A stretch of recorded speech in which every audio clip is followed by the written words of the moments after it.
Thank you.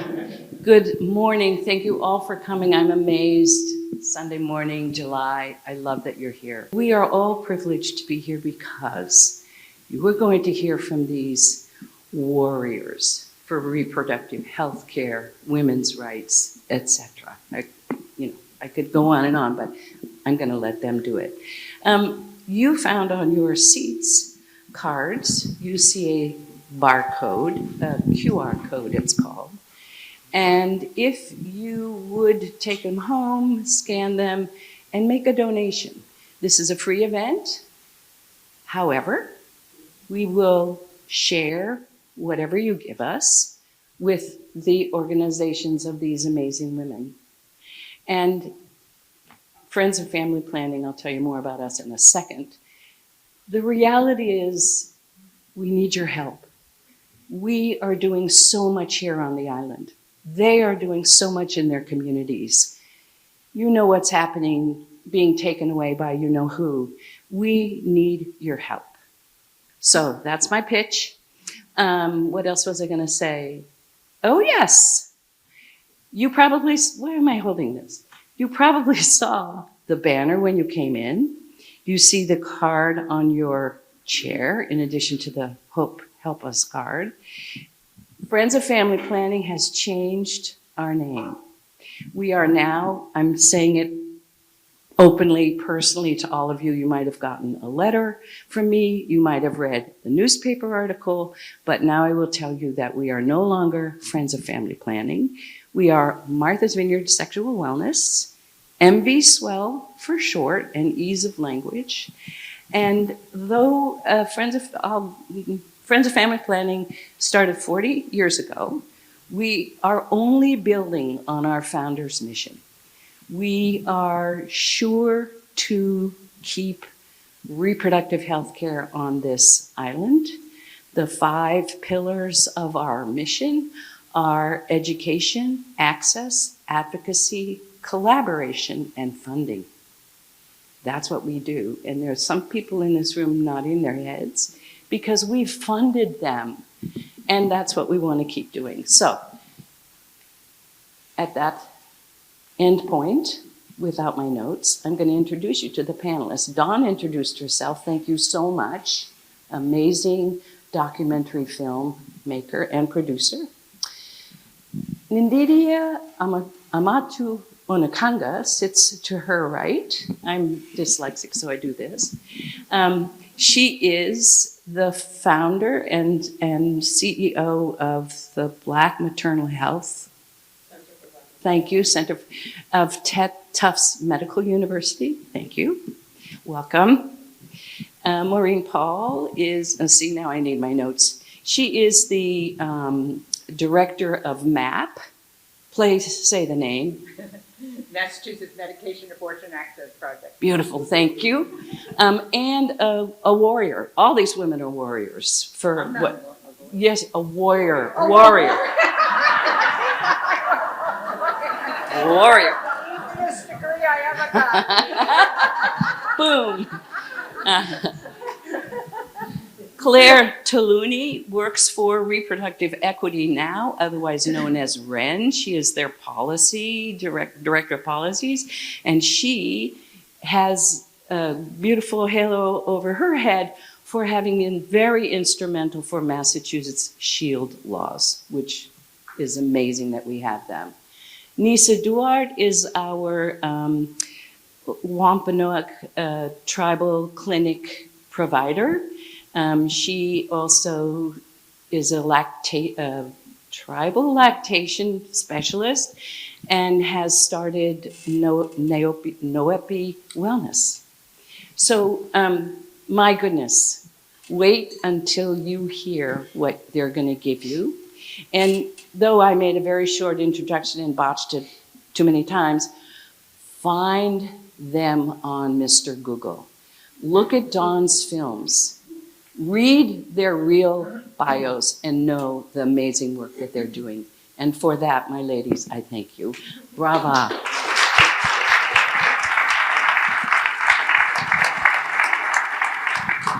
All right, thanks so much. I want to start with you, Maureen. Oh, so I'll talk a little bit about the format. So we'll have a conversation here for about an hour, and then we'll have time for your questions. So if you have questions, I think the request, everybody has to silence. Yeah. I think the process is to, if you have questions, I think you'll see on your seats, there are these cards. People pick them up, but if you need more, I will be running around. So, yeah, maybe people can start to give cards for people. So please write your questions down, or, you can abbreviate if you have a really long question, but be merciful because I have to read them. So make them concise. Maureen, I want to start with you as our physician on the panel. Can you talk about, we saw in the trailer the threats, and then almost shockingly, the Dobbs decision happens. Tell us about how the landscape, I guess tell us a little bit about your practice, and then about how the landscape of abortion access in the U.S. has changed since the ruling of the Supreme Court that took away a woman's right to have an abortion, a federal constitutional right. Okay, so if you don't mind, just because I think our practice, you'll understand our practice better if we understand kind of the context of the landscape of abortion provision in the United States. And the first thing I say about that is it didn't start with Dobbs. That at the time of the Dobbs decision, there were already the Hyde Amendment, which had stripped federal funding from abortion, and there were more than 1,300 state abortion restrictions that had taken place and that were severely impacting access to abortion, especially for people with lower incomes, for young people, and for people from historically marginalized communities. So obviously Dobbs was a game changer. It took away the constitutional right to abortion for everybody. But it profoundly exacerbated these already existing inequities. 12 states in the wake of Dobbs totally banned abortion. 7 other states ban abortion at 6 weeks or 12 weeks. There's another state that bans it at 18 weeks, and then there's 20-something states that ban it later in pregnancy. And of the 12 states that banned abortion completely, 11 of them have criminal penalties for clinicians who violate the bans, ranging from fines and penalties on their licensure to a few months in prison, to some states having life sentences for any physician. So it's an incredibly chilling effect in some of these states.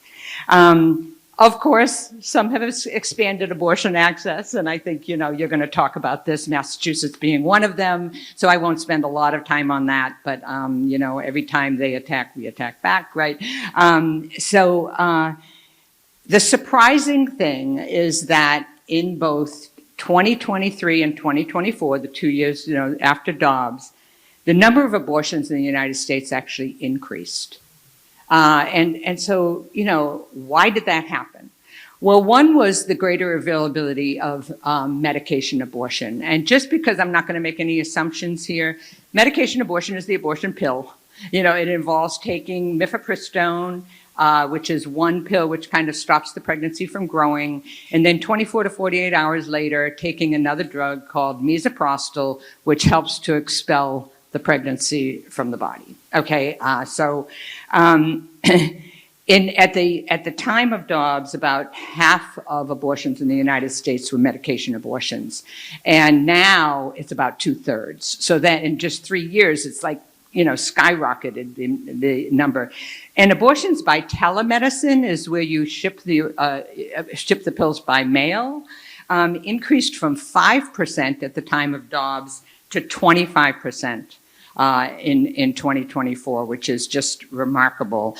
And half of those telemedicine abortions were provided by Shield Law practices like the MAP and some other practices in the United States. And you're going to be Claire will be talking more about the Shield Law, so I won't go into detail about that. the second factor that influenced, the number of abortions going up were just the heroic acts of patient navigators and the abortion funds and, the people who helped people get travel in order to get their abortion, as well as the clinics. I mean, the increased volume that was happening in the clinics where abortion was still, the clinics just stepping up to the plate. I mean, some of them staying open until midnight, to kind of to accommodate the influx. And in 2024 alone, 155,000 people that we know of through the Guttmacher Institute research actually had to travel, across state lines for an abortion, and sometimes thousands of miles, right, to get the care that they need. So you could stop the story there and kind of say, oh, well, what's the problem? But the story does not stop there, right? One, because this is an incredibly vulnerable house of cards. One is that the anti-abortion activists are laser focused on stopping abortion by mail. I mean, they are mad about it. And, with the Trump administration, with Kennedy, with HHS, with the FDA, there's a number of things that they can do to try to restrict abortion pills by mail, right? So that's going to take out a whole swath. But the other thing is that even with the increase, there's a lot of people who aren't getting the abortions that they need. There's a lot of people who can't travel, who don't have the resources, who, and when people have to carry undesired pregnancies, we think of pregnancy, you can think of it in two ways. One is it's this wonderful experience in people's life, and the other is that it's really risky. There was a study called the Turnaway study that showed that that compared women who were able to get abortions and pregnant people who couldn't get the abortions that they needed and ended up having to carry the pregnancy. And it shows that those latter people were more likely to remain in poverty, to remain tethered to abusive partners, and to experience complications. So then you talk about complications, and then you realize, hey, this is not just about abortion, right? I mean, we've all probably read in the papers these horrendous stories of people going to emergency rooms where they're not allowed to do life-saving abortions, or at least because the language and the laws are so confusing that doctors think they can't, right? And being turned away, having miscarriages, or rupturing their bag of water, or having, bleeding in pregnancy, or having an ectopic pregnancy, and they're turned away from those emergency rooms, right? And we know, if I don't know if you saw stories, they're horrendous stories of people bleeding in bathtubs and in the cars in parking lots after being turned away. And we already know of 5 people who have died. So ProPublica published, and there have been 5 people who have died either because of bleeding or of overwhelming infection because they were turned away from life-saving care. And then, there's effects on training of future providers, and clinicians are fleeing states with abortion bans. And what's this doing, and our other panelists will speak better to this than I can, but increasing maternity care deserts. So, and when the ACA starts closing, when the Trump's brutal bill starts closing rural hospitals and stuff, that's even going to increase even further. And that, of course, is exacerbating the crisis in Black maternal mortality that we have in this country, and that will be something that Dee Dee will talk about. That's kind of where I wanted to start, right? It's a very complicated landscape, and it's one where I think it's easy to wake up every day and to kind of feel despondent, and I just wanted to stop this part of it before I talk a little bit about my practice with Mariam Kaba is one of my favorite activists, and I'll paraphrase, but she has this thing about, if you really want to be an activist, if you really want to change the world, then hope is not just an emotion.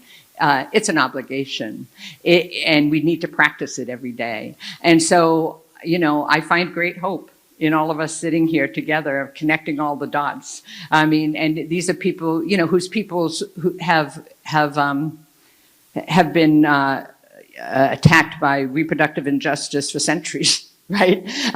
And so I feel great hope in seeing all of you here, and I just wanted to thank you for all of that. Thank you so much. I know we're going to have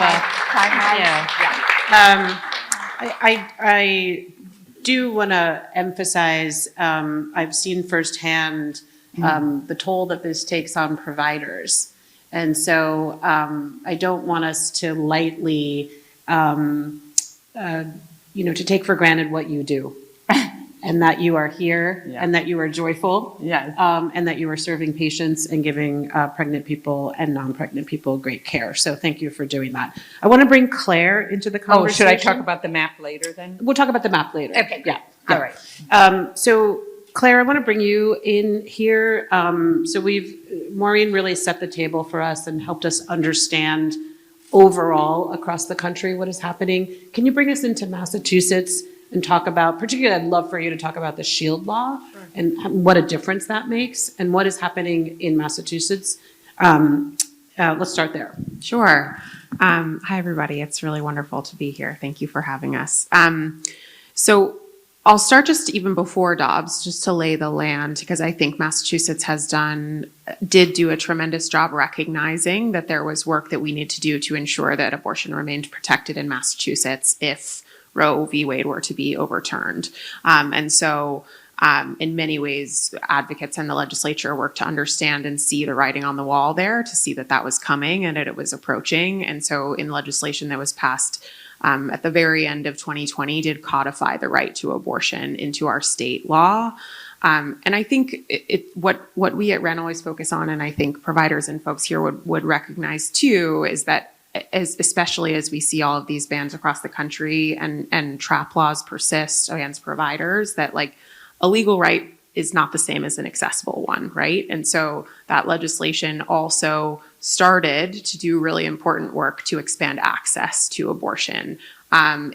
It expanded the types of clinicians that can provide abortion care so that it's not just doctors, but also nurse practitioners, nurse midwives, physician assistants. It also started to expand access to abortion later in pregnancy. I think maybe we'll have the opportunity to talk a little bit more about that, but Maureen mentioned that there are 20 states that still have bans at a certain point in gestation. You might not think Massachusetts has an abortion ban, but we do have a restriction at 24 weeks. So it started to kind of expand access to abortion later in pregnancy. It lowered the age of consent for minors to access abortion care without parental involvement. We have more work to do there as well. If you're 16 or under, you still need parental consent to access abortion care. But it started to do a lot to, again, codify the right in Massachusetts so that we knew that abortion would remain protected if Roe fell, and start to expand access to it. And then when the Dobbs decision came down in 2022, we worked very closely and were lucky to work with a legislature that was very ready to take action in 2022 to say again that Massachusetts, with the SHIELD law, is doing everything in its power as a state government to say that whether it's the federal government or other state governments are not going to reach in and impact what we've deemed to be legally protected care here. Can you break that down a little bit? Yeah. Explain what a SHIELD law means and what it is. So our SHIELD law, again, is a number of provisions that kind of work together that are designed to, we've said, reproductive rights and access to gender affirming care too, which I think is a really important thing to acknowledge. We know that the states that are banning abortion are the same ones that are attacking particularly youth access, but access to LGBTQ healthcare and gender affirming care in particular. What our state said is those are core rights and secured by our laws and our Constitution in Massachusetts. And so we designed a number of statutory provisions to say we're not going to let other laws in other states reach in, whether it's through litigation or restrictions in other states, to say the care that we've deemed protected here is going to be impacted. So it primarily does a lot to protect providers of abortion care, of reproductive health care and gender affirming care by saying that, for example, if you're, a clinician and you are sued by somebody in a medical malpractice claim, that might have an impact on your license, right? It lives on your profile publicly. Most likely you could be disciplined in some way. What our SHIELD law says is that if a clinician in Massachusetts is sued under what we call abusive litigation by a harmful actor in, say, Texas or Oklahoma or Mississippi for care in Massachusetts that we've said is legal here, you cannot be disciplined professionally for that type of litigation. You can't have your license revoked. You can't have it ding you or discipline you in any way. We've also said that our courts are governed by Massachusetts law. So our courts will not recognize, or we put a lot of guardrails in place to make sure that they don't respond to subpoenas, requests for information about legally protected healthcare. We're doing, again, kind of everything in the power of a state government to say we're going to use every tool available to us to make sure our laws govern here and our laws are governing legally protected healthcare here in Massachusetts. That's kind of the way that they work. And we are seeing there are, and speaking of, the way that the MAP practice has been allowed to stand up, one thing that we also did in that SHIELD law was protect telemedicine providers as well. So we said what we're saying is legally protected healthcare activity is what we've deemed to be allowable here in Massachusetts, regardless of where the patient is located. So if a provider is based in Massachusetts and providing abortion care that we've, again, deemed as a right here in Massachusetts, that patient could be in California, they could be in Texas, they could be in Oklahoma, they could be in any state. And so it has allowed for the proliferation of SHIELD law practices like the MAP that are, according to our law, practicing abortion care here in Massachusetts and making it available, medication abortion, by mailing it to states across the country. It's such important work. I wonder if any other states are looking to Massachusetts as a model. Are you working with any other states? Is there help out there, or is it just one tiny state? Yeah, I think there are a number of states that have passed SHIELD laws. I think it's around 17, and Washington, D.C. It's a smaller subset of those that have passed telehealth SHIELD laws that are allowing for medication abortion pills to be shipped across state lines. I think we're 7 or 8. Rhode Island recently did it, which was exciting. And so, yes, there are, and Massachusetts we're lucky to call what we passed our SHIELD law as best in the nation. And I think it has really served as a model for other states that saw that and took action to pass SHIELD laws after in 2022 and 2023. And what I think is an acknowledgement in our legislature that we have to be continuing to be creative and innovative in this moment is that they're coming back and saying there are lessons learned in the past 3 years of ways that we can continue to use creative tools to protect providers and patients here in Massachusetts. So they're coming back to the SHIELD law and looking at ways to update it. It's great legislation that's now passed both the House and the Senate, and just they have to work out the minor differences between those bills and get it over to the governor. But so yeah, I think in many ways it has been a model, and other states have continued to innovate, which is a good thing. I think state leaders always want to one-up each other, and this is an opportunity for everybody to participate in a race to the top, really, to be thinking creatively about how we can innovate and make sure that states are protecting providers. But yes, I think it really has been a model for SHIELD laws that have continued to pass across the country, which is huge. Thanks for that. So we've got a nationwide tough situation, but we do have a lot of states kind of fighting back and being innovative, but they still need to be vigilant. I want to bring us to the island now. And Nisa, if you could give us a sense of even getting more local, so not just Massachusetts, but let's come right here to this island. First of all, could you talk about the state of abortion access on this island, and then talk about your practice and what you're seeing? So many of you probably know we don't have access right now to surgical abortion on Martha's Vineyard.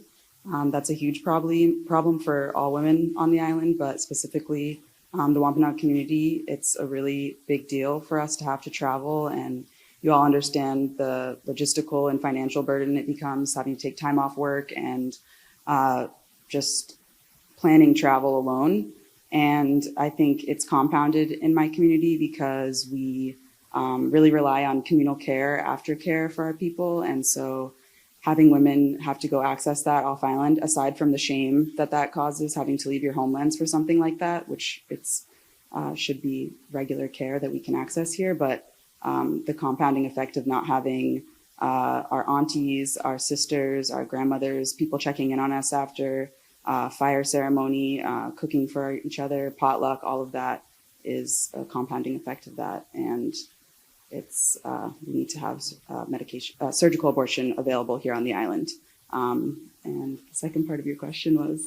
Second part is just what are you seeing? What is your practice like? So how are you kind of, the fact that there is no, I want everyone to focus on there's no surgical abortion here, which is, I'm not going to editorialize, but not what you would think of in this community. You would think that a very safe and effective practice would be available on this island. And it is more than a shame that it is not. But I want you to talk about what you are able to provide, and what kind of practice you have.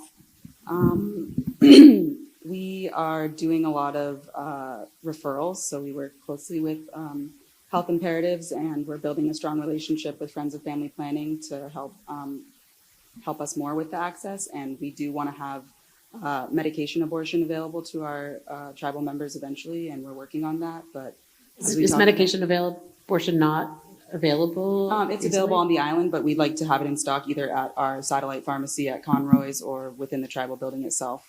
We have special sovereign laws and tribal laws that protect us further than what you guys were even talking about. So it would be great to collaborate with the hospital, and we've been talking with Terry and other people of even providing surgical abortion within, the tribe it's protected. We're a freestanding sovereign clinic, and so we don't have reporting laws. We don't have a lot of the other things that providers, the shield laws have protected in Massachusetts, but we have even further protection. So I just want to make sure we're understanding. So we don't have medication abortion on the island. So we do have access to medication abortion. Okay, but not absolutely. We don't keep it stocked it's in not the tribal stocked clinic, on the, and that's in the something that tribal we would clinic. like to do. Yeah, definitely. Okay, So, great. yeah, and as far as other difficulties that you were saying that we might see, I also see like our tribal community just at large very distrusting of the medical system because of the historical trauma that we faced. For sterilization of our women, medical testing on Indigenous and Black community, and just the removal of children from homes by state-run social service programs that disrupts lactation, breastfeeding, traditional midwifery, and those were the cornerstones to keep our rates of maternal health good, and they're not good right now. So disrupting all that, people do not trust the systems here, so the healthcare systems and other facilities, they don't want to get their care outside of the tribal clinic, and we can't provide that right now. So working with organizations to rebuild that trust and having really meaningful, genuine connections like what we're building with family planning is really important. And then even when our people do go and get services outside, they're not always met with cultural competent care here on the island. So it's hard. I'm curious about what brought you to your work. I worked in big hospitals on medical surgical floors in Boston, and it was soul-sucking to just see the lack of holistically treated patients. Just was really difficult for me, even, can you hear me? Just regular patients outside of women's care are not treated holistically in our healthcare system. So I just really wanted to return home and be able to take care of my people better and reconnect with the land and our medicines and all that we have here. So, yeah. Well, I think we're all really glad that you're here. But I think part of the conversation that we're having is abortion care is related to all, health care for people. It is a part of everyone's care practitioner.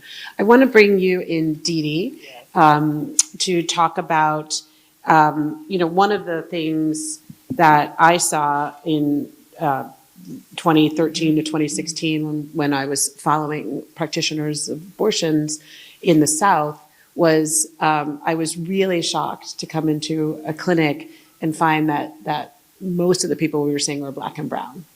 And I do think that the reason why we have, from the Hyde Amendment on, is people did not care that Black and brown women were losing access. And then the things that were successful, like cutting off that access, were spread to everyone. And it's too late to stop that tidal wave. But I would love for you to talk about bringing the experience of Black and brown women and all women of color into the conversation and what you are doing in order to rectify that. Good morning, everyone. It's a real pleasure to be here. And where's Terry? I have to give Terry a special shout out. She got me to give a talk on a Sunday morning, which I never do. Her email was quite persuasive. It's a pleasure to be here. And the work that I do, my work is centered in an academic space. I run a research center at Tufts University and School of Medicine where I'm a full professor focusing on Black maternal health. And my research really looks at the intersection of race and gender and inequities, which are differences that's experienced by different people. Now, everything that my colleagues have said today is absolutely true and compounded for Black women. And so you're thinking about the conversation around Roe v. Wade, you're thinking about the Hyde Amendment, and you're thinking about how Black women historically and currently have been marginalized in the healthcare system. So I was smiling when Nisa said it was soul-sucking, because I'm going to start using that to think about the hospital system and just how dangerous it can be to access care as a Black or brown birthing person. So the work that we're doing at my center, it's about 3 years old, and we do a lot of work in the community-based space. So we're an academic housed in a School of Medicine, but all of our work is community-facing. So we have a community advisory board, a CAB, that holds us accountable, that partners with us on work. Right now, our big thing is getting doulas reimbursed as providers. So a doula is a trained birthing professional. And here in Massachusetts, through the recent Momnibus, anybody familiar with the Momnibus bill that was passed last August?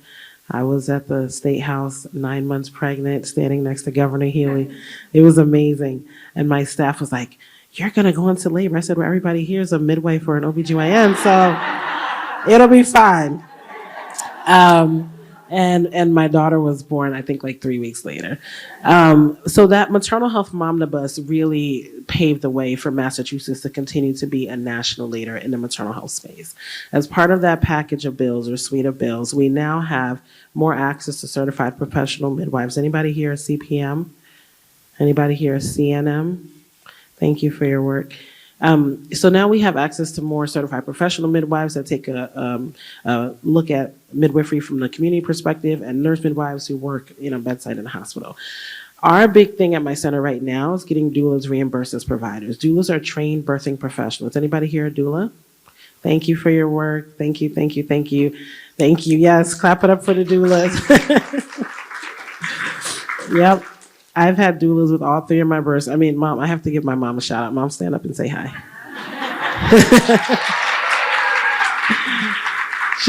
She's my ex officio doula. She's in there, catching a baby at the bottom.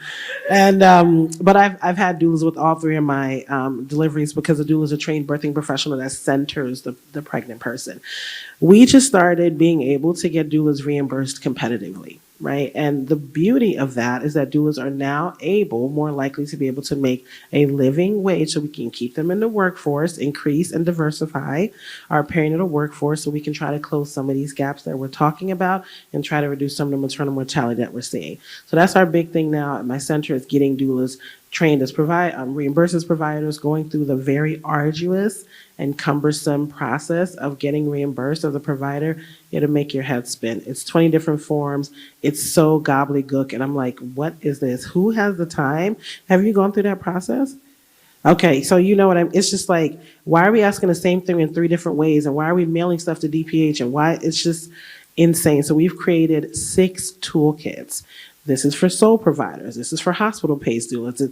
And so we're in the process of pilot testing that now, and we're going to launch this fall. So doulas have a really easy, seamless way to go through the reimbursement process. That's our big project. And I'm happy to talk more about some of the other work we do. So I hope you're hearing some good news here today. So, despite the grim kind of landscape, we have Dee Dee is also a PhD, so she's a doctor of another kind. Thank you. But working within Tufts, within the medical school, which is incredibly important to have this kind of research coming out of an esteemed medical institution. So working within, we have a provider who's a rock star. She's not going anywhere.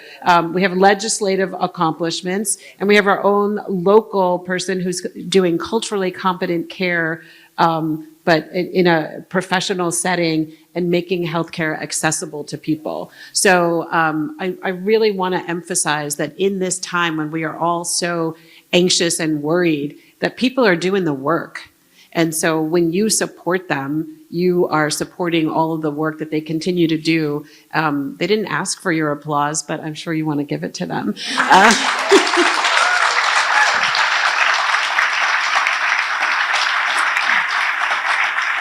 Can I please remind you to ask your questions? I really want to make this an interactive conversation. It's so rare to have people with this breadth of experience and knowledge and strategy all assembled. So please make sure to ask your questions. Maureen, I want to come back to you to talk about the medication abortion project. And can you explain? We're going to continue the good news. It's all good. It's all fine. We're going to be fine. Can you? Yeah, okay, thank you for that. So I just wanted to spend a few minutes telling you about the MAP. I'm the medical director for the MAP. Susan is our community organizer, Susan Yano here. And we launched on International Safe Abortion Day, which was September 28th, 2023, after Massachusetts had passed the SHIELD law. So we became a Massachusetts SHIELD law practice, which means that we have all those protections that Claire talked about. And in addition, as part of the deal, we follow all Massachusetts regulations regarding telemedicine and medical practice. So we are considered an integral part of the healthcare system in Massachusetts, which is pretty awesome. Since we are what we call an asynchronous telemedicine abortion service. So some of you may have known from COVID, you started to have video conferences with, instead of going in person. That's called synchronous telemedicine. But asynchronous is when people basically apply for the pills online. So it's incredibly convenient. You come home from work, you put your kids to bed, and then you can apply for your abortion pills at the MAP or other places. If you fill out a medical history form, we have 5 different clinicians, of which I'm one, that review the form to be sure that, you're within we give the pills up to 11 weeks. So you want to be sure that people aren't further along than that. We want to be sure that they don't have any medical conditions, of which there's very few, that would, make the pill unsafe for them. And then we send follow-up. The pills are shipped via U.S. mail. They arrive in 2 to 5 days. We charge $75, but we have a pay what you can model. A third of our patients pay $5 or less.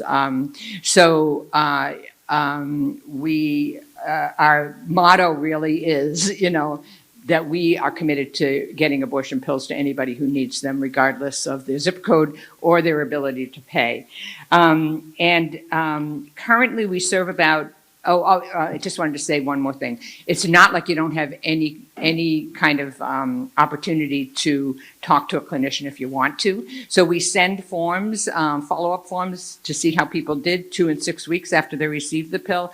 But we have very secure means by which a patient can talk to a clinician via the phone or communicate via text or email with it if there's any kind of problems that arise.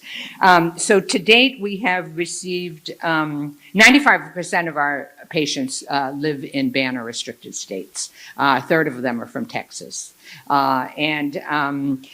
2/3 of them need subsidized care. About half of that we're able to give them that care because of the abortion funds. And very, very thankful for the work of the abortion funds, including those in Massachusetts that help us to lift up this work for patients.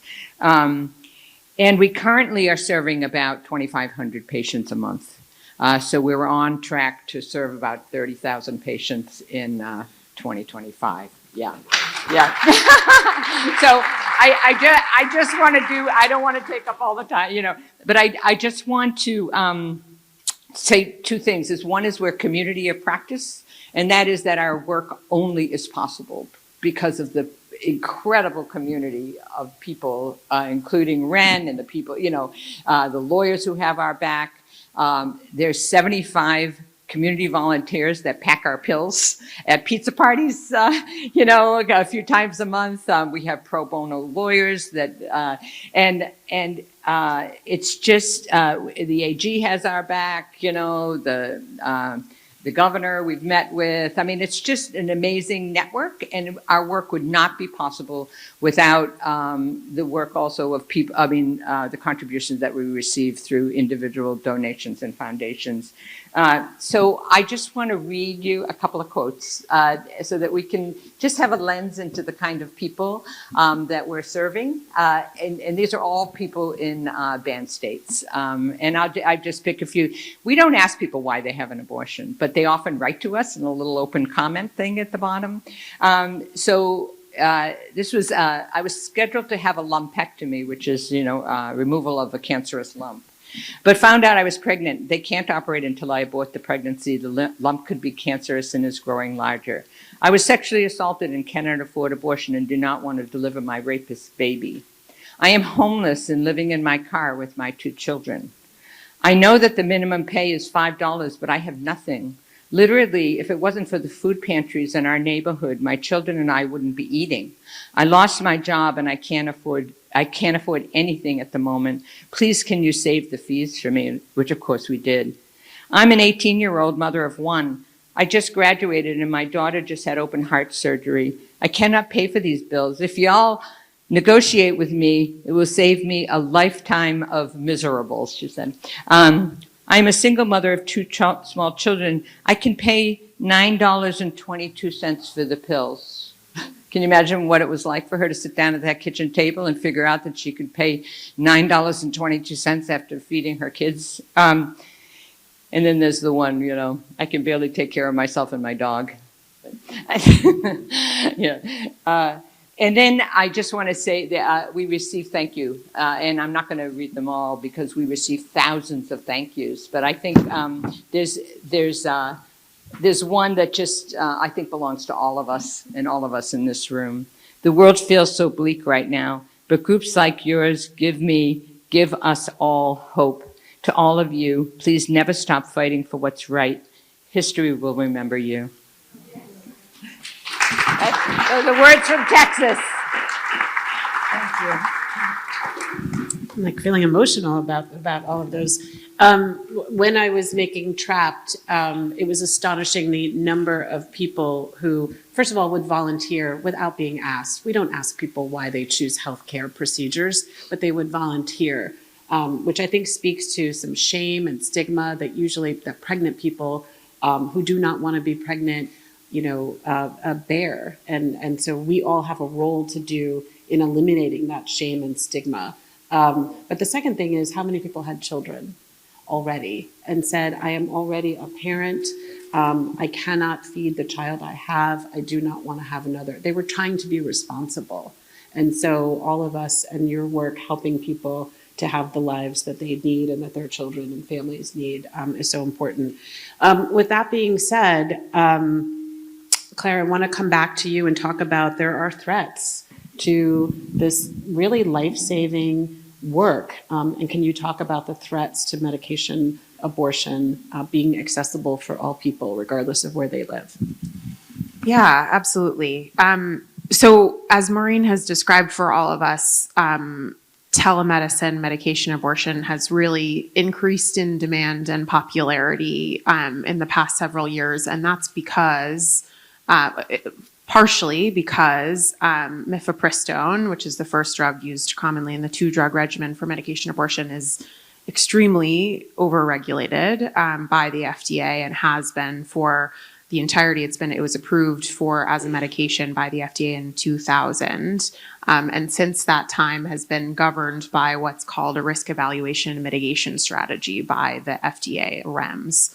And that has, we've seen the restrictions on mifepristone loosened in recent years, particularly. It really proliferated in the pandemic, the allowance for prior to 2019, 2018, you had to go in person to a clinician to be receiving the pills in hand.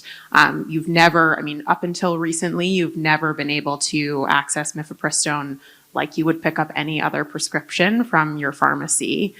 So that's a really new allowance. And in 2019, 2020 was really when the federal government said it's unsafe, of course, with the global pandemic for people to have to go in person to their healthcare provider. And so we're not going to enforce this requirement for people to pick up the medication in person.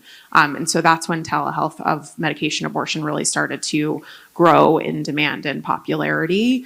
And in 2021, I believe the FDA officially loosened that restriction to make sure that people don't have to go in person. But there have been iterations of requirements from the FDA that have required 3 in-person visits to receive a medication abortion. They've extended the duration of gestation through which you can prescribe medication abortion. It was previously only up until 7 weeks, and now, as Maureen described, it's through 11 weeks of pregnancy. But so there are various challenges in the courts that we have seen to the FDA's approval of mifepristone, and essentially what they're trying to do is, despite its over 2 decades of safe and effective delivery of abortion care to people, millions of people in the United States, they are trying to challenge the fact that it's a safe and effective medication, and reintroduce those restrictions on medication and mifepristone specifically. So if, there are new restrictions imposed on mifepristone, we could see the prohibition on mailing medication abortion pills to patients, regardless of whether it's in state or across state lines. That would be obviously a huge hit to the care that the MAP is doing, and to the popularity of medication abortion and telemedicine abortion. I think it's 20% of all medication abortion care is provided via telemedicine. And as Maureen said, nearly 2/3, definitely over 60% of all abortion care is medication abortion care. So they want to restrict the mailing of mifepristone to via telehealth. They want to rescind, again, the duration of pregnancy through which you can prescribe medication abortion pills to an earlier number of weeks. And both of those things, I think, are really, rescinding access to people who have been able to utilize this pill. Of course, I think hearing this talk about, the importance of having procedural abortion on the island, I think drives home that at the end of the day, what we want is for people to be able to access the care that they need and they choose and they want in their own community. And that should certainly be medication abortion if that's what you would choose. It should be a procedural abortion if that's what you would choose. And ideally, I think we all live in a world in the future where it's not so othered from other healthcare. It's accessible at any type of provider's office instead of a specialized one. But it is really concerning that we see these challenges to the FDA's approval of mifepristone continuing to proliferate. In Massachusetts, I think one thing that has been exciting that we've seen is that the governor did purchase a stockpile of mifepristone if we do see any of these challenges come down from the federal government. So that means that we have, I think, almost 2 years worth of doses of mifepristone available and kind of ready to disseminate to providers should those restrictions come through, and is, again, I think, an acknowledgement of our state leaders being really conscious of the need to protect patients and providers in every way that we can, and kind of be ready to hit the ground running if and when we see these threats come to fruition. I want to, in our last kind of 20 minutes of this part of the conversation, I want to ask each of you, what is the need that you have? What's the greatest need that you have? How can people help you? What do you want to leave here, making sure that people know about your practice, your work? What do you need? Tell us what you need. So why don't we start with you, Nisa? I think this is really broad, but what we need most on the island is a return to matriarchy, and that includes the word for woman in Wampanoag is actually matamwasas, which means one with the final say. So body sovereignty is not new to us in Wampanoag community, and I think continuing the sexual wellness programming that we've started at the tribe, and that includes the fertility awareness method being taught really, really young, much younger than anything that they're doing at the high school here right now, is preparing our children to be really in touch with their bodies very early on. It's changing the stigma that we talked about here today, and it's revitalizing connection to our bodies as our cultural practice, because abortion is not just a medical decision for Wampanoag people and for a lot of Black, Brown, and Indigenous peoples. It's a cultural practice, actually, and it's sacred on our land. And so changing our mindsets around it starts with that for me. I think that's the most important thing I want to see here on the island and beyond. Dr. Didi? And I also would love for you to talk about what impact having the research and data that you're able to collect, Yes. how is that helping us to meet this challenge? So I think we are very much we're in multiple crises right now. Would you all agree with that? We're in multiple crises. For me, I'm a public health person through and through, BS, MPH, PhD, postdoc, public health. I have never seen our public health infrastructure in complete obliteration like it is right now. I teach in a medical school. I'm training the next generation of public health professionals, medical students, clinicians. My students look at me with this look in their eyes, and they're like, what are we going to do? We're graduating. What kind of clinical or research workforce are we going into? I have students crying in my office all the time. Two data pieces that are particularly troubling for me. So nationally, we would collect data on PRAMS. Anybody heard of PRAMS? Pregnancy Risk Assessment and Monitoring and Surveillance System. It's a national data system. All states opt into it. It gives you baseline data on pregnancy, well-being, maternal and child health indicators. If you were to go to the CDC's website, first of all, the entire division that manages that at CDC, these are colleagues of mine, are completely, unemployed, furloughed, TBD. They're on the moon. They're not working, right? This thing has completely upended our public health infrastructure. So we have no idea what's happening nationally. Here in Massachusetts, we're still doing a pretty decent job of collecting and maintaining data. I sit on our state's MMRC, which is a Maternal Mortality Review Committee. We review every case of maternal death in the Commonwealth. And so for us to be able to, we just lost our CDC designee. Okay, that entire division has been obliterated. So we're losing mounds and mounds of critical data. And for me as a researcher, this is what I use to make programmatic decisions. When I get a call from the governor's office, the AG's office, Senator Markey, Liz Miranda, they call me all the time because I'm the research hub, right? This is what we do in my shop. And I have to tell them, right, either the data is unavailable, it's frozen, you have to request it, the request goes unanswered.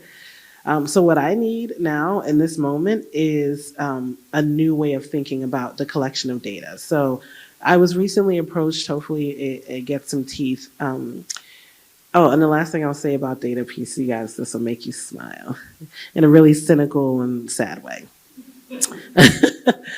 We got a call from NIH, National Institute of Health, who has funded my research for years. Now, just to put it in context, to be a principal investigator, which is the main person managing the grant, right? The principal investigator of a 5-year grant. My grant was on women's health, birth, maternal outcomes. I'm working with all the big hospitals in the state, do a very robust project. I was the PI.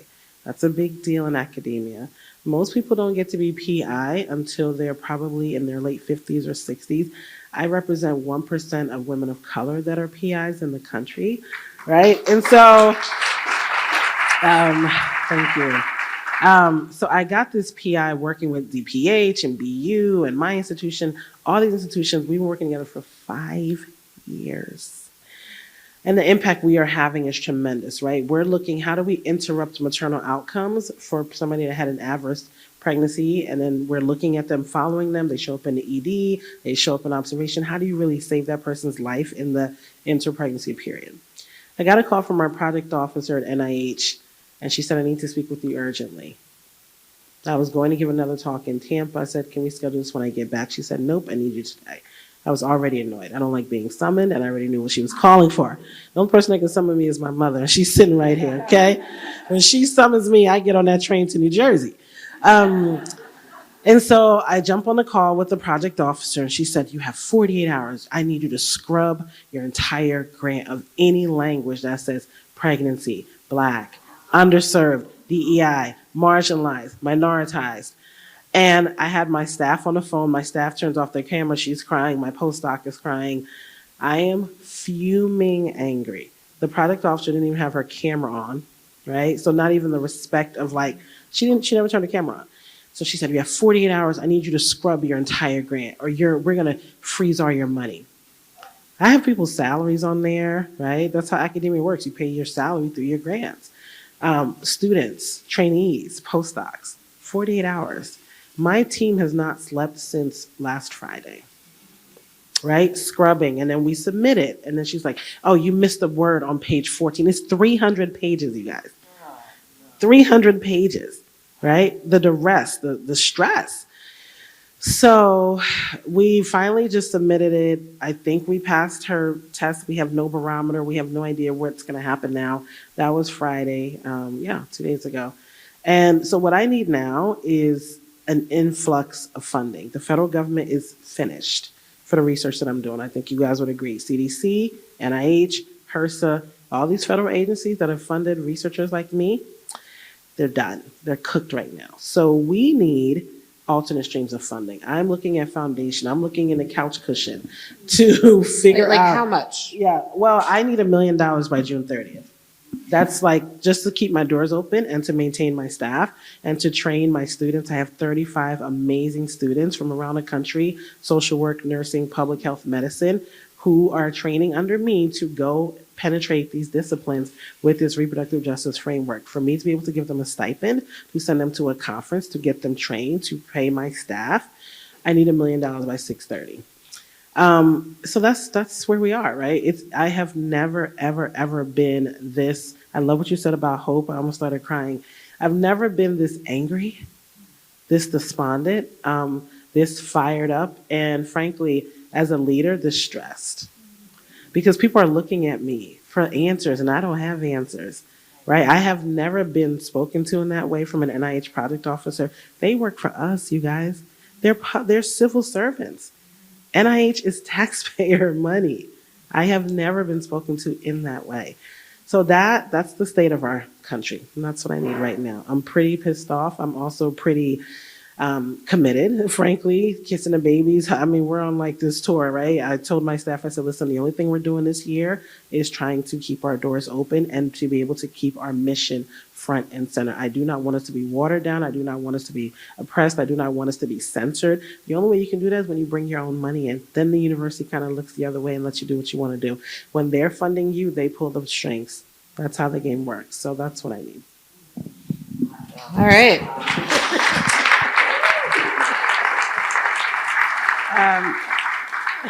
Before I was a filmmaker, and I still am, I'm a lawyer, and I want to emphasize another impact of the loss of data. Lawsuits are based on data.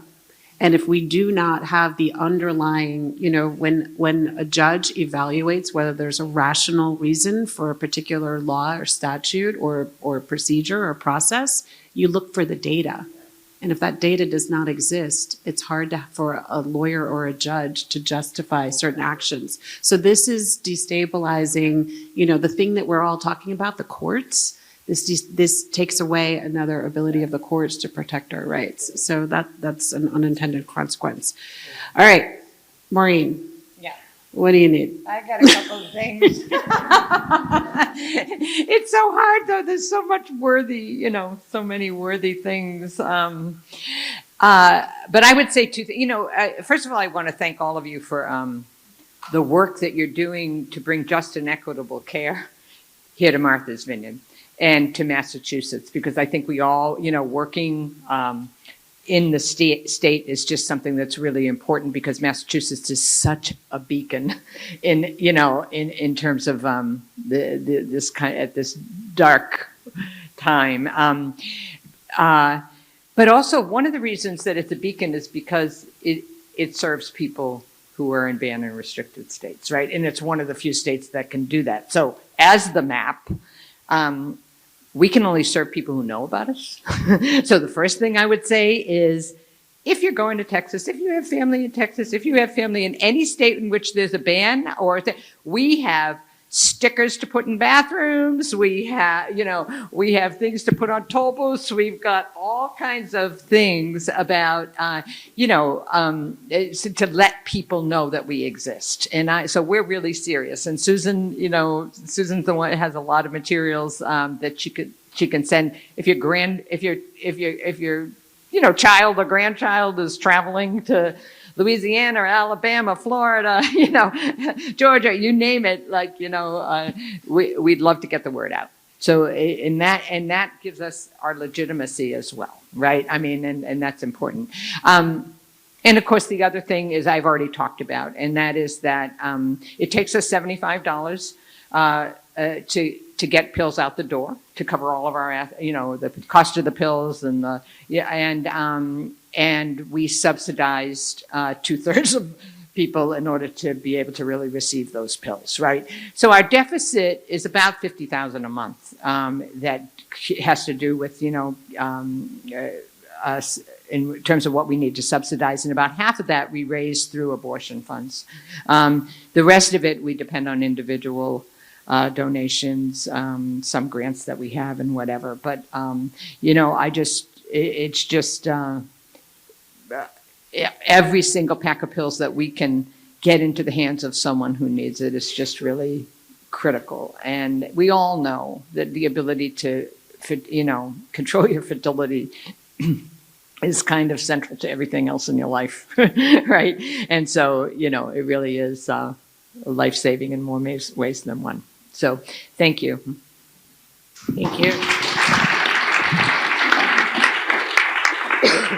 Claire. I would say, and I'm not sure this is something this group needs practice in, but I need everyone to say the word abortion.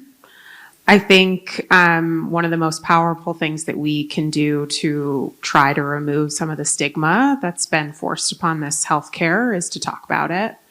And it's really meaningful for all of us to become that trusted leader within your own network, within your own community, that people know that they can go to talk about this, and to talk about questions they might have about seeking abortion care, to understand where they can go.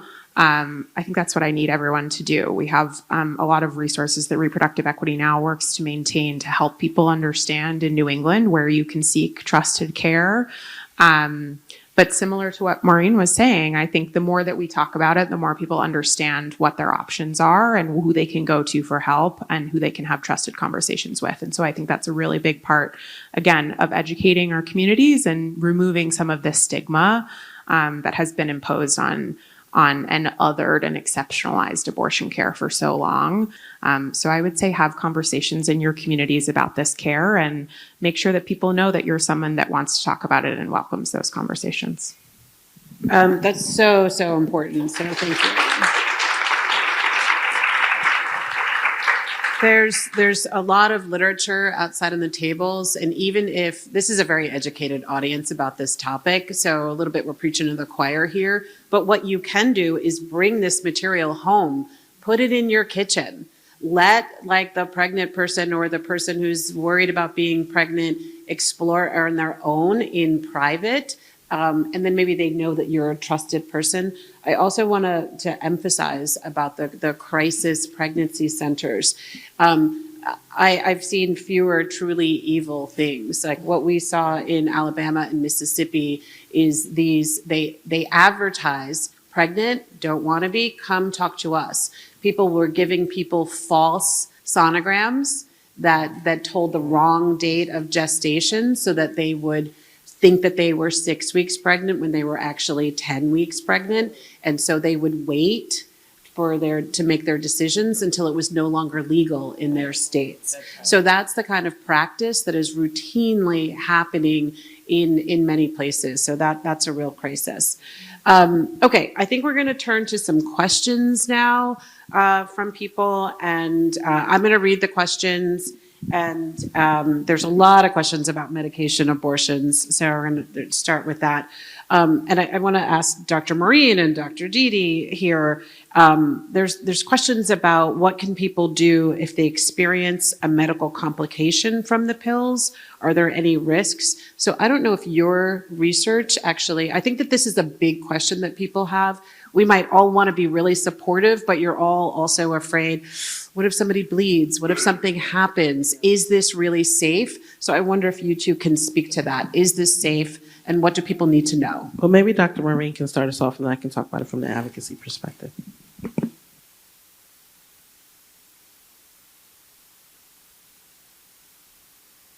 So, She really took that microphone. I know. The pills are safe. I don't know. I mean, the pills are probably one of the most studied, medical processes in all of medicine. And even before mifepristone was approved by the FDA in 2000, it's already been 25 years that we have it here in the United States. It was used in France and millions of women in Europe. And, we have decades and decades and decades of experience. We have proof that asynchronous telemedicine, like mailing pills, there's already great research that says that it's just as safe as in-person care. There is no question. It's a point of what is not safe is to try to get decent care for a problem. I mean, serious problems like a hemorrhage that might, like bleeding heavy enough that you need a transfusion, less than 1 in 1,000 people who take it. I mean, we're talking those numbers, but we take care at the MAP of people who have complications. Mostly it's bleeding, and they try to go into an emergency room, and they get horrendous care in places like Texas and so forth. So part of what we do is we follow them, and we contact our own trusted providers and try to channel people into getting care. But it's almost like case management, in order to get people. So the bottom line for me is the pills are safe. Seeking care in banned states, I'm not so sure about that. There's also a question about surgical abortion complications. And I acknowledge this question, and this is not to shame I'm so glad that this question was asked. But I think people think that surgical abortions, could you describe what a surgical abortion, how long does it take? What's the recovery, et cetera? Because I think there's a lot of misinformation, and if people haven't had the procedure or haven't been to a clinic, I know I had misconceptions before I went to a clinic. So maybe you could speak about that as well. Sure. First of all, we don't use the word surgical. And the reason that we don't use the word surgical is because surgery is an invasive procedure that involves cutting, and that under certain scope of practice laws in various states, if you say it's surgery, then nurse practitioners and so forth can't do it, right? And so it's really important. I think that language is important, and that we call it for the first trimester.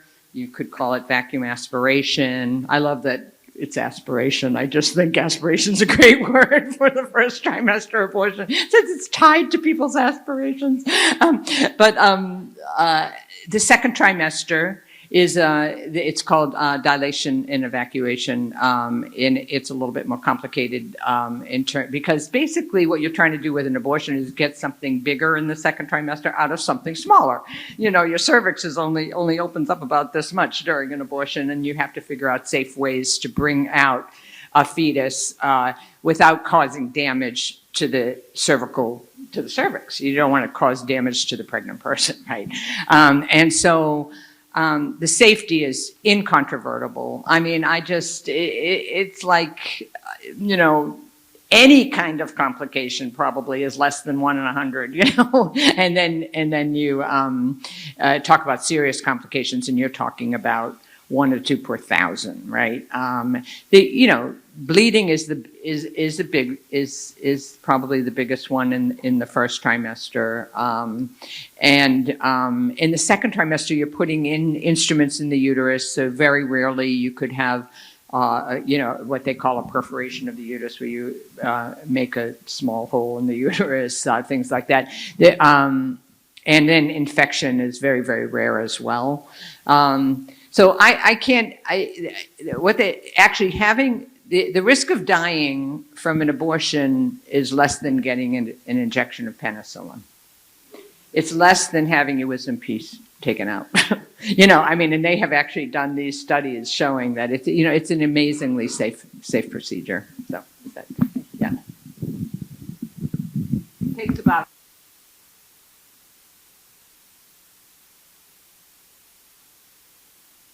um, 10 to 20%. So. Well, the only thing I would add to that is that for women of color and other marginalized communities, I think developing trusted relationships is really the biggest way to mitigate complications. And that really is a hard thing to do when you're coming from a historical distrust. Nisa spoke about it. In the tribal community, it's really pervasive in our healthcare system. So as providers, as consumers of the healthcare system, building those relationships is the only way to really get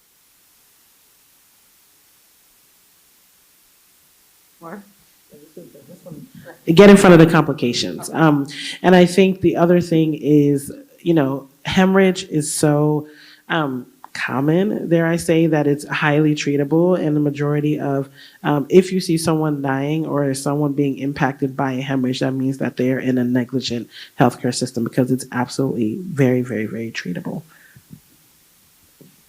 So this question is about mailing medication abortion. So if you're mailing from one state to another, that's interstate commerce.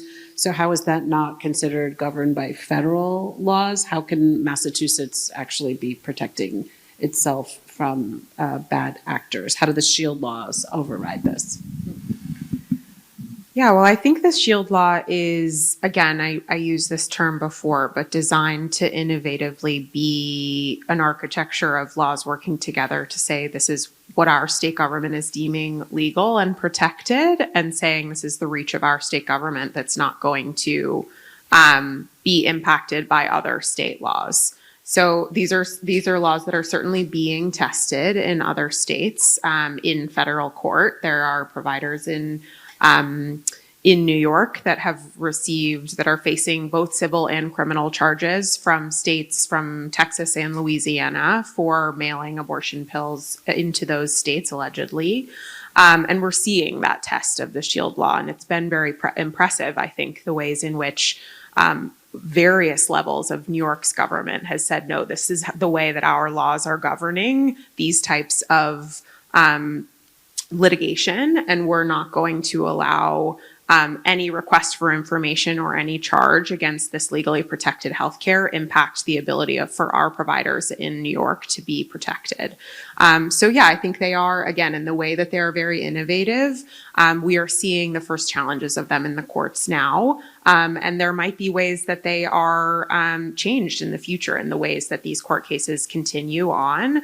But for now, again, the model of SHIELD laws is state governments saying we're deeming what laws govern our practice of medicine here in Massachusetts, and saying that we're protecting the provision of this care as if it were happening inside of Massachusetts.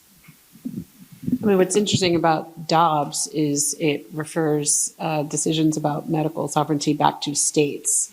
So it would be incredibly ironic if then the states that have decided that their decisions about medical sovereignty are not respected by other states. But we leave nothing up to people who oppose safe and effective healthcare for people. a question here is, if abortion telehealth does end, if the worst happens, will that affect access to the pill? Will there still be telehealth in blue states? So if abortion telehealth is ended, if challenges to telemedicine are successful, would that effectively end the ability to mail pills outside of states? Does that make sense? I don't think it's the telehealth ban so much. I mean, some states have telehealth bans, but I don't know. If every state had a telehealth ban, then you couldn't do telehealth, right? But I do think mailing of the pills is the thing that is more vulnerable. You didn't mention the Comstock. Yeah. So there's, everybody probably knows about this, 1873 law called the Comstock Law. That prohibits the mailing of lewd material, I think they call it, including abortion pills. And there is another suit that's being brought where they actually mention, they're bringing it against a Shield Law provider in California. They're bringing it in federal court and they're mentioning Comstock. And so the fact that they're mentioning Comstock and they're going to put it in federal court and bring it up to it can make its way to the Supreme Court. So, and we all know what happens there. So, but anyway, I mean, obviously, if there's some kind of national prohibitions against telehealth, then we can't do telehealth. But I don't know. I just feel like telehealth is not just about abortion. I mean, there's so many people get their health care through telehealth now, especially since COVID, that it seems, and that's one of the strategies that we need to think of just in terms of, how this doesn't have, mailing pills, right? I mean, there's other kinds of medications that are mailed, as well. So I think the important thing is, like, every time they come up with something, we need to think strategically. Like when I was blown away by Shield Laws, who thought about Shield Laws? That's pretty amazing,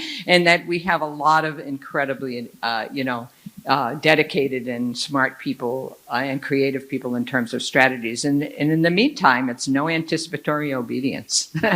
Just forging ahead. So. This question is, I like the optimism of this. What is the road back to full Roe v. Wade in country? A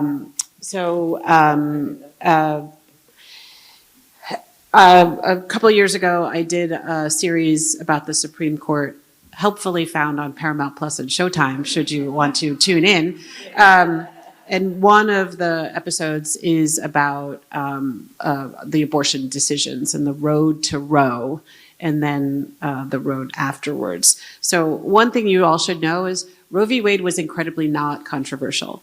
It was 7-2, with Nixon-appointed judges joining in the majority and saying that this was a federally protected constitutional right to privacy. This Supreme Court upended decades of precedents in order to overturn Roe. So we do not see any road to coming back to a Roe v. Wade kind of decision with this current court. So there's lots of conversation about, there's nothing magical about 9 justices. You could have more justices. That could open a can of worms, but that's the kind of conversation that there is. But we probably, to be honest, we probably will not see a nationwide constitutional right to abortion protection in the United States in any of our lifetimes. So I think that's the sad answer to that question, unless anybody else disagrees. No, I don't disagree, but the only thing I think I would add on is to remind us all that Roe is certainly the floor and it's not the ceiling of what we should be reaching for. And Maureen, described when she started us off in saying that there were thousands of restrictions already, targeted restrictions of abortion providers, restrictions in states that were already impacting the ability for already marginalized communities to access care. We have a tremendous amount of work to do, even in Massachusetts, to make sure that there's access to abortion care in every community and throughout pregnancy and for young people. And so I think that as we think about what it means, this is really the moment for states to be working towards expanding access. That's, purportedly what, as Don said, Dobbs said to do, is hand these decisions back to the states. And so I think we have a real obligation to be building an even better vision of how people access reproductive health care in their own communities than they ever could previously. This question is about, again, about telemedicine. Any experience that there's fear of privacy, that people are afraid to access telemedicine for fear that, I guess, they'll be found out, that they're, and can you talk about that? How do you address message against the fear that people may have from seeking telemedicine abortion care? That's a big question.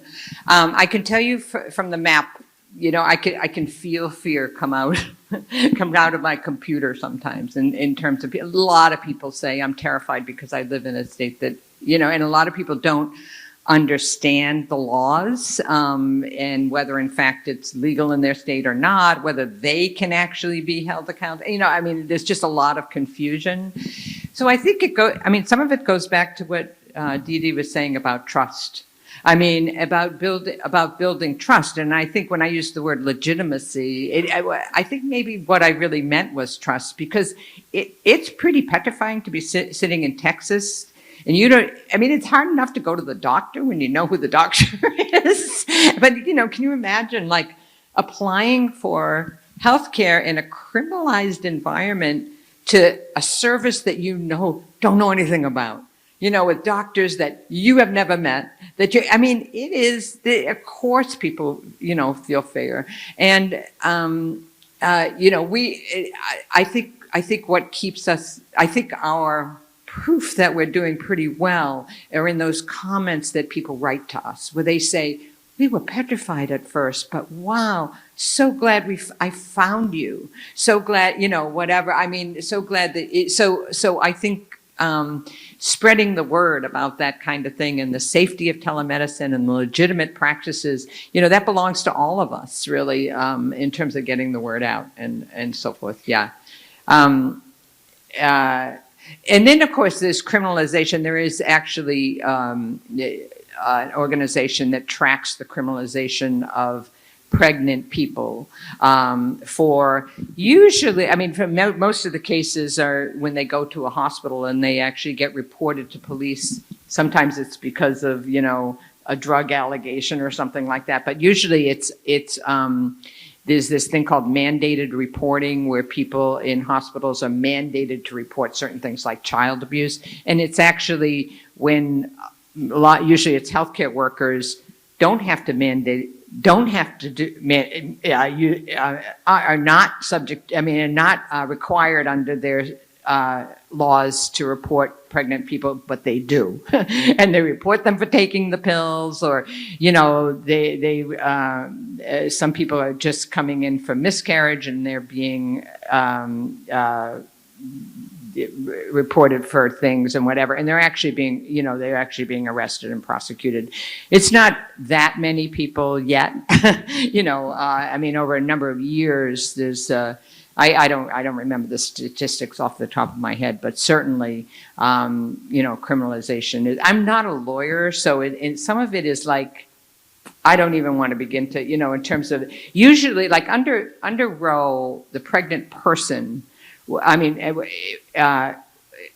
Before Roe, the pregnant person wasn't usually criminalized, right? They often they might go for the providers, but I think, and I'm not a lawyer, and maybe you could speak to this, John, but there's more risk that both the pregnant person and the provider can be criminalized in a post-Dobbs world. Would you agree with that? Yeah, absolutely. The antis are coming at this from both sides. Right. And so if you criminalize behavior of the practitioner, that's, the trap laws and all the rest of it started. Nisa, I want to bring you into this. I'm wondering about the education that you're doing in your community, and if you think that there's lessons to be learned from what you're doing into other communities. So how are you educating, young pregnant and non-pregnant people. I'm just curious if you could talk a little bit more about that. That's this question. I started a teen sexual wellness. Well, we're not calling it teen anymore because we're starting it at 9. And we were talking actually last night at the circle with our hosts from Sweden and just about their model. And I watched this really amazing documentary about how they start sexual education in like kindergarten. And that's not just about sex, but it's about attachment styles. It's about all these other things that go into building strong adults that are confident in their bodies, confident in making their decisions. So that's the model that I'm looking at, and looking pre-colonization, prior to the settler culture that we're in now, what our communities look like, and showing them what a communal care model can look like. And I think that ties into what you guys were all talking about. I really want to see the return of a communal care model. And we talked about rematriation, and we talk about that in even the sexual wellness class. It's just all connected. So there's many things that we talk about and go over, but rematriation should be and needs to be the center of reproductive justice, because you can't remove people from their land and expect to have better health outcomes. All the work that all of these women are doing is absolutely amazing, but having space for Wampanoag people to create the healing spaces that we're talking about today and recenter the communal care model requires our land returns. So that's all part of it. Shout out to documentaries. Here's a comment. I appreciate the inclusive language, pregnant person, which all of you have used, but Maureen, you're really intentionally using, and mention of the intersection of access to abortion and gender-affirming care, which I think, Claire, you also spoke about. Thoughts, ideas on the intersection of abortion and gender-affirming.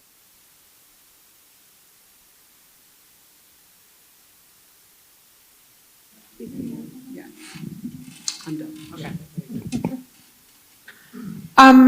I think acknowledging the intersection in the ways in which we're protecting patients and providers is really important. They're both, examples of extremely stigmatized and othered care, and care that's, as I mentioned before, being targeted by the same groups, right? The states that are banning abortion, if you look at a map, it's the same states that are banning access to gender affirming care. So I think Massachusetts and other states have done a good job of acknowledging that as we are protecting care within our Commonwealth, we're acknowledging that it's reproductive health care and care that allows people to secure their own decisions about their body and their own bodily autonomy, and that means gender affirming care as well. I think maybe I'll take a moment just to share what some of the updated legislation is that Massachusetts is considering, because it is really comprehensive. It's taking a look at data collection with regard to reproductive health care and gender affirming care, and making sure that no personally identifying information or disaggregated data can be shared or disclosed from people who are collecting it. Dee Dee mentioned that the state collects a tremendous amount of data. We do abortion surveillance, and that informs our public health infrastructure and can be used for really important things. But we also want to make sure that none of that information, particularly identifying information, can get into the hands of bad actors. So that's a really important piece. We talked about privacy and people feeling fear about telemedicine. One thing, Reproductive Equity Now's foundation runs an abortion legal hotline, which connects both patients and providers to free legal guidance about their rights to either provide or access care. And one thing that's not uncommon for us to receive questions about is people who are considering traveling to Massachusetts for abortion care, or anybody from a state that is hostile to reproductive health care or gender affirming care, and asking what happens when I come back home and my providers at home either ask what happened or see information about that care that I received in my medical record. And so another thing that's really important that this legislation contemplates is putting some guardrails in place and firewalls and who has access to our online medical records. Electronic medical records and the interoperability of them has been a huge way to expand access to care. And also, as we kind of contend with this idea that there are so many people looking to use that information in nefarious ways, we have to be thinking about how we protect who can see it, and put some guardrails in place to make sure that patients have the ability to affirmatively consent to who can and can't see information about reproductive health care or gender affirming care. So I think those are just two pieces that, again, the legislature has been very proactive in understanding that the threats to both of these types of care are very interconnected. And again, all about a campaign of control and stripping away bodily autonomy. And so we should be intentional about protecting all of that care. You know, I'm just thinking about the nightmare of being concerned about getting care in another state and not being able to tell your home provider, your medical history for fear of prosecution. I mean, just unimaginable. I think this question probably is for Maureen. Are there efforts to educate the medical community as to what is legal and what isn't? I'm sure a lot of providers are just fearful and don't want to, we already ask a lot of our providers. Maybe some people just don't want to, have that additional burden on them. Are you seeing providers, refuse to provide care? But what efforts are there to educate people about what actually they can do legally? I think sometimes it comes down to the individual provider, but in these hospital settings, it often comes down to much higher level decisions that are being made about hospital policy. So I really feel for the providers. I mean, it's said what providers are being asked not to do is such an abrogation of the very ethical foundations of medicine. And I think providers really feel that. I mean, they call it, they have they've even labeled it, as moral distress, like this moral distress about, oh my goodness, this person is bleeding from a miscarriage and there's still a heartbeat on ultrasound. So I have to turn this person away because my hospital won't let me take care of this person. I mean, what, and that's why some providers are leaving these states where they really can't practice the most ethical foundations of their profession, right? I mean, and some are hanging in there. And of course, it always has to do, I don't know. I mean, medicine is a conservative, and lawyers, probably lawyers inside hospitals, super conservative, right? They're very, very, very risk averse, right? So I think the only way you're going to get hospitals to change and so forth and to, is through community activism. I think back to the days when, oh my goodness, I think it was in New York, the community, they just occupied the emergency room and they said, we're not going anywhere until you make certain commitments to providing our community better care, whatever, at Lincoln Hospital. I mean, I just think if otherwise, it's just such an important component, so that hospitals do the right thing. But yeah. Another question for you. Do you track demographic data? Do you have any idea of the demographics of the people that are seeking telemedicine? And then a question about, is there counseling for people about IUDs or birth control pills as part of the care? So the demographics are about, what I know is about 40% of our patients are white, and about, I think, close to 40% are Black. Is that 30? Do you know, Susan? Exactly tracks what was being seen at written. It's the exact same. Oh, it's the same. It's exact same people. Oh, in terms of race and ethnicity, I think in terms of income, that we're probably reaching a less advantaged population than people that were seen in brick and mortar clinics prior to Dobbs, right? But I do know it's 40% white, it's 35% black. I mean, and then the rest are, Black, Indigenous, Latinx, and what else? What was the second?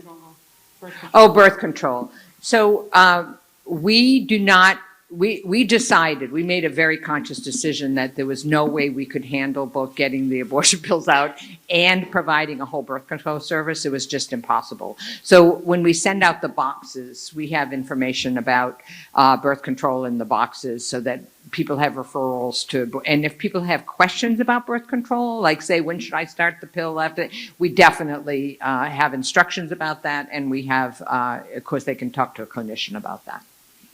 And last question is, any literature anyone would recommend to teach younger high school or junior high, or I guess younger, about their health, about their rights? Any publications or anything that comes to mind, resources, either online, where people can get accurate information about health and body and wellness? Well, from my generation, I say our bodies ourselves, right? And I'll bet there's a lot more. Taking Charge of Your Fertility. I'm not sure the author, but the newest edition is really good for fertility awareness. And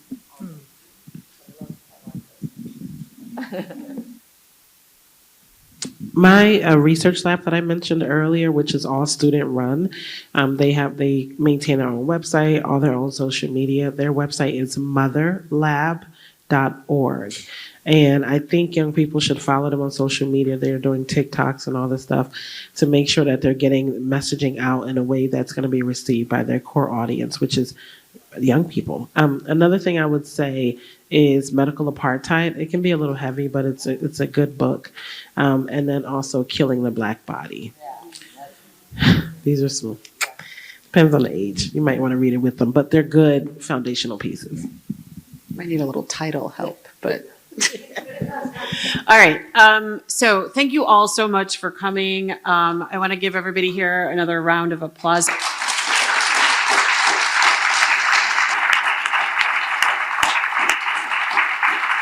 Good afternoon, everyone. Can you hear me? Okay. My name is Rob Gallibois. I'm the district attorney for the Cape and the Islands, and I want to start off by certainly saying thank you to this incredible panel for taking the time today. And like yourself, doctor, for me to get up at 5 in the morning on a Sunday to commute here for about 90 seconds worth of comment, I would only do that for Terry Young and Emmett and MV Swell. So incredibly informative, and thank you so much. I think I might bring just a little bit of a different perspective, so I appreciate this time to speak from the criminal arena. So when the Dobbs decision came down in June of 2022, I was a candidate for this particular job. About 2 days after the decision, I stood on the Village Green in Falmouth and declared and pledged that if I was elected district attorney, I would never prosecute a woman for obtaining an abortion, nor would I prosecute medical staff for providing the services. Now, thank you, Ron.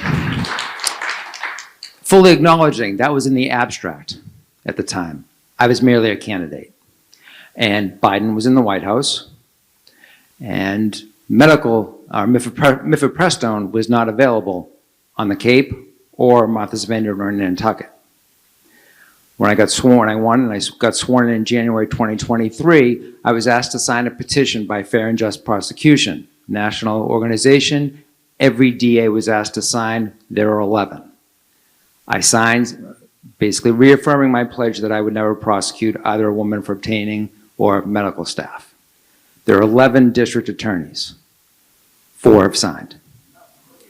So at the end of this, I'm going to have an ask.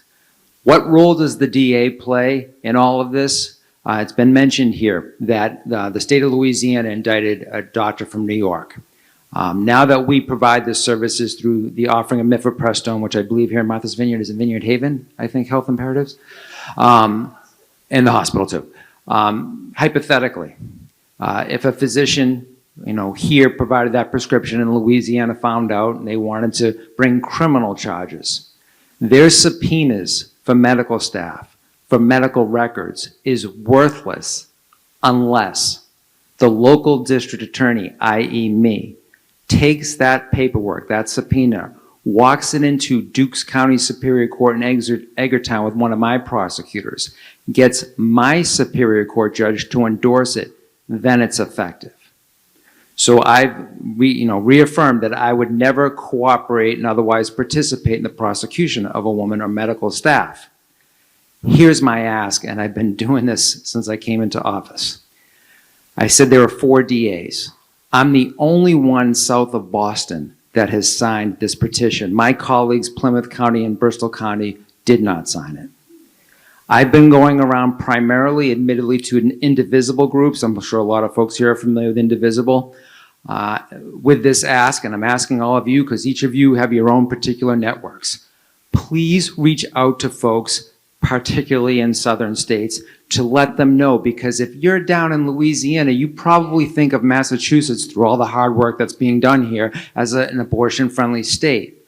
However, it's up to the individual district attorney as to whether or not they're going to cooperate with that out-of-state prosecution. So my ask is, please tap into your network to keep spreading the word. I really appreciate my 3 minutes. Thank you.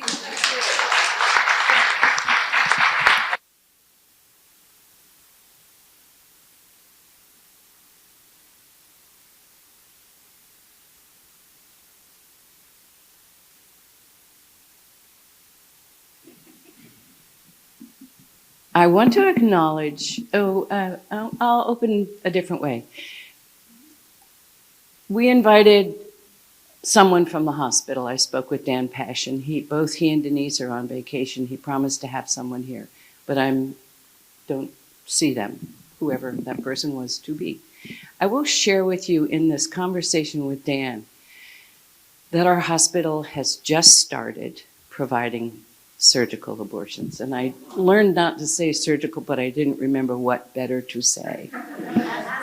Thank you very much.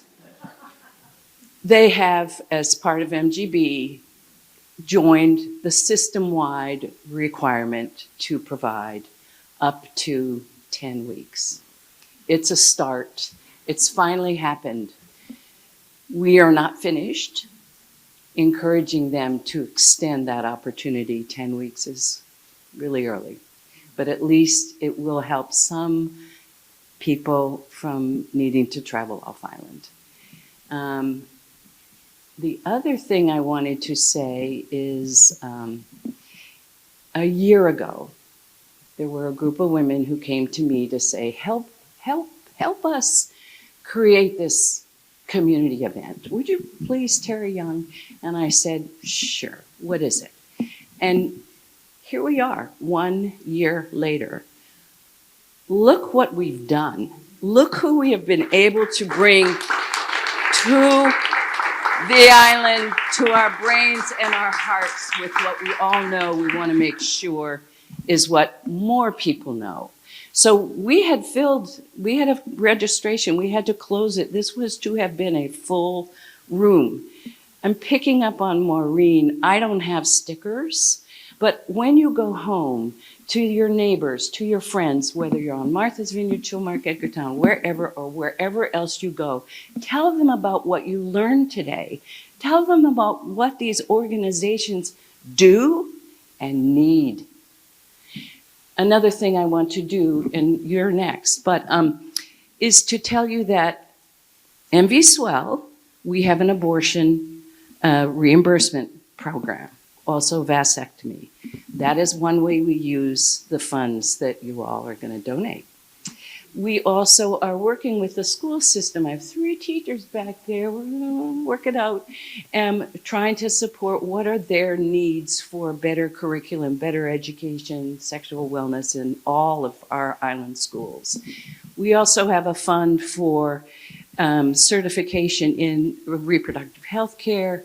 Doulas, we're paying for their training, etc. There's a lot of work we do, and it's really important, and we're not finished. Then last, absolutely last, before you go away, well, no, two. One, I want to acknowledge my team. Ione, Bisonette, Lexi Ladd, Laura Ross, Donna DeFilippe, and Treva. And way back there who made all the food and sliced your watermelon, and Stina Sick. So, look what we did. And at that, I say thank you for coming. Thank you for coming. Dee Dee has a little baby at home. Did you kind of see her rocking in her chair? She really gave it up today for us. Thank you. Thank you.